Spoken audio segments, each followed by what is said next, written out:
मुक़द्दस को जो दिल में बसाएंगे, कुरान मुक़द्दस को जो दिल में बसाएंगे, फिरदौस बरी में वो हंसते हुए जाएंगे।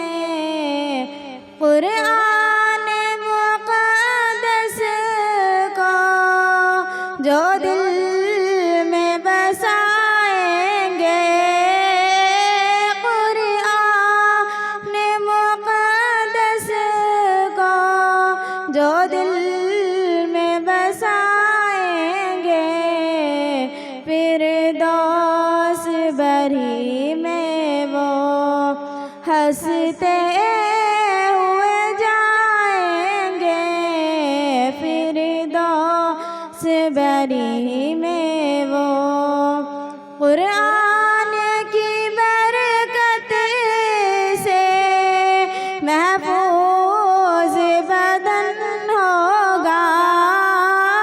कुरान की बरकत से महफूज बदन होगा।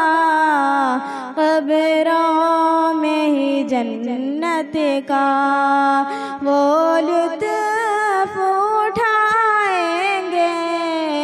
कब्रों में ही जन्नत का माँ बाप की खुशियों का अंदाज़ा भी मुश्किल है।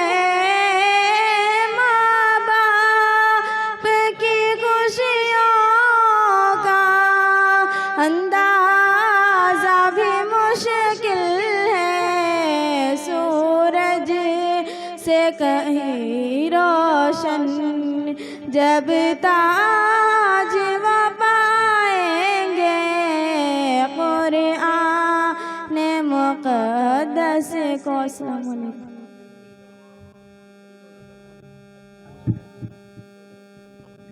अस्सलाम वालेकुम। आयशा मेरी बात बन गई है तेरी बात करते कर